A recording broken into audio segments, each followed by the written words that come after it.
how do you work with athletes and people that are burnt out? Because it is a big thing in pro sports, right? Like the motivation is fleeting. Like Yeah, and I there's heard also I had this statement actually. Maybe you can riff on the statement, and I think yeah. it's the Okay. question. Um, Mental strength, just people that refuse to stay down. They take failure as feedback. Like he doesn't agree with mental strength. He just thinks it's people that won't back down from failure, like high achievers, you know?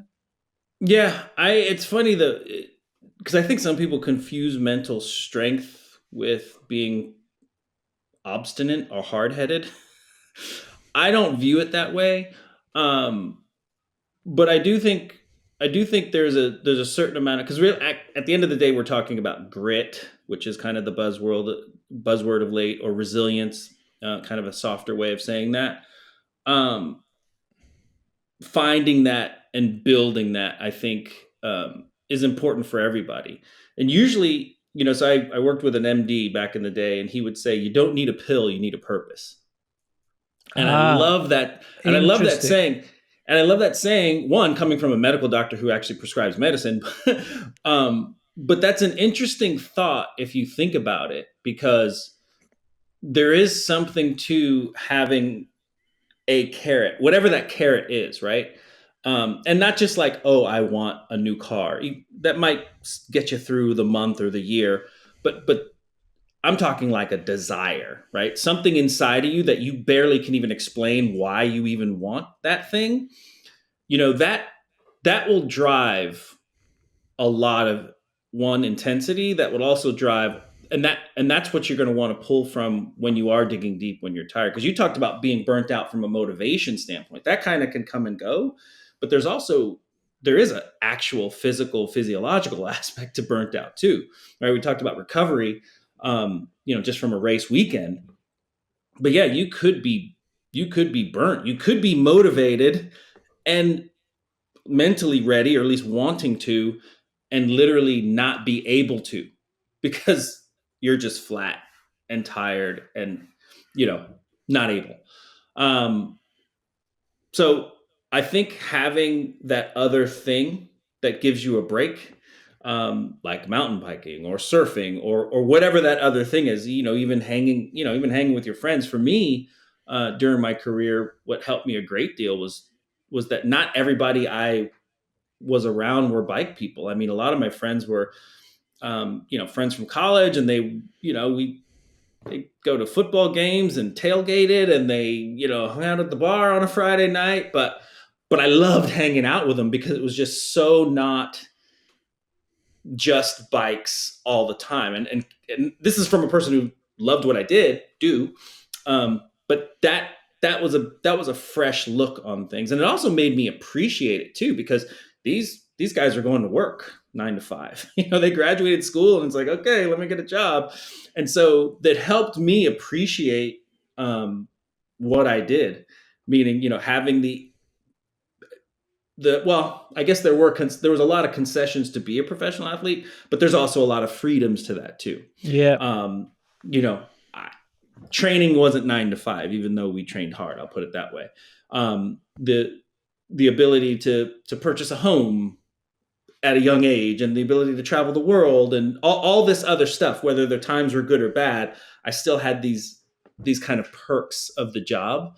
But I think, I talked about appreciation, but I think that gratitude for what you're doing, kind of like almost like a bit of a reverence for the fact that you're part of this thing, helps go a long way, and actually helps prolong a career. There's actually something that we work on, that I work on with athletes in general, is just kind of like recognizing that you are, generally speaking, where you want to be. And not many people can say that in life. I mean, that's a powerful thing to say. You are where you want to be, even if it's literally you're stressed and all is on the line, and you have to get top 3 or top whatever to get the title, and you're riding up the lift or you're behind the gate. Isn't that what you wanted when you set out to do this thing? You might not have wanted the stress, but you wanted to be in that position, right?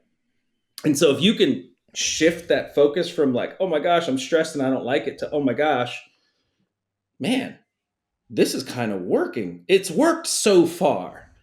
All that's left is for me to go do my best or breathe or go on red or get backside or pedal out of the corners.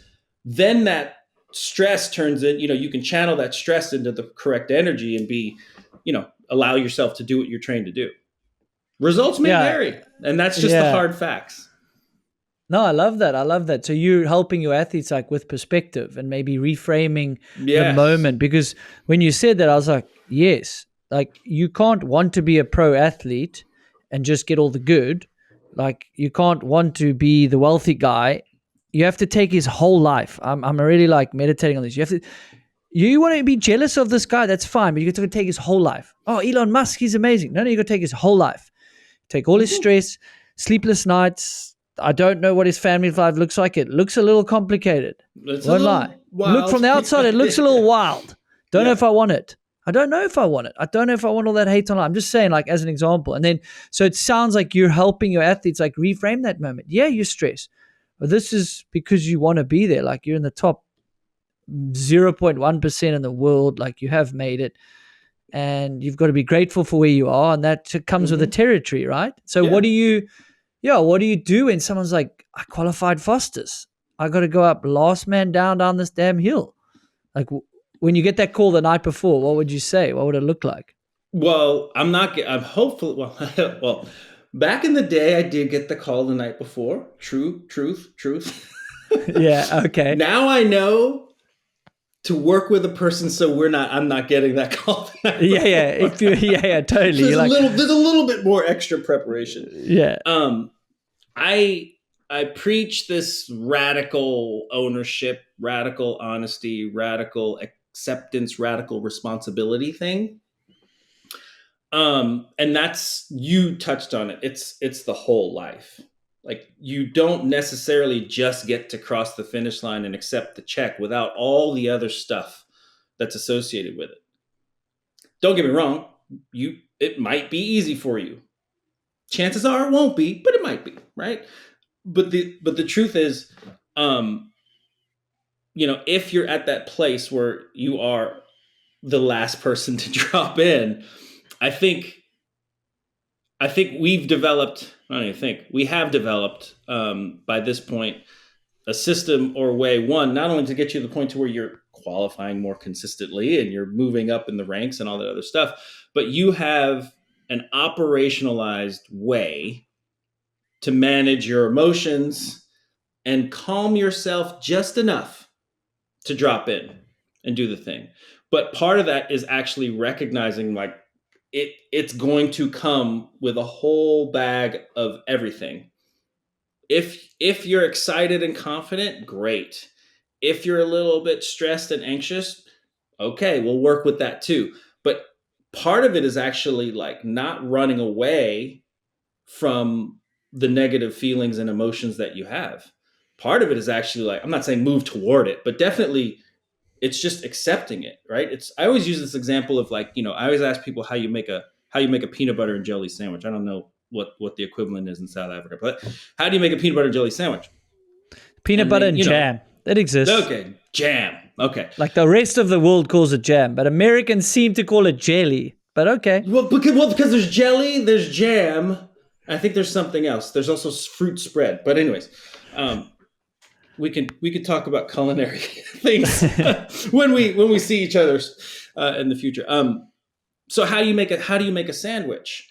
And they go, oh, I get the bread, and I said, yeah, okay. And then, well, what do you make it with? How do you spread the jam? How do you spread the peanut? Oh, well, I go to the drawer and I was like, okay, well, what do you use? A knife. I said, okay, well, is a fork there? Yeah. Is a spoon there? Yes. Is a chopsticks in there? Possibly. I was like, well, are you worried about the fork? No. Are you worried about the spoon? No. Are you? Why? Because they're focused on the tool that's required to get the job done, right? So our emotions are saying things like, and by the way, if a knife's not there, you would probably use the spoon. And if a spoon wasn't there, you might even try to use the fork, right? So you're actually, even if you don't even have all the right things in place, it's still possible to get this thing done. And that's how I like to look at our emotions. It's like they're all there. And it's just energy. They can work for us if we allow them to, if we find a way to make it work for us. But I promise you, you have the right tools right now, right? So then the whole work is just to access is how can I access the tools that I have so I can get down this hill or around this track or through the meeting as best as possible.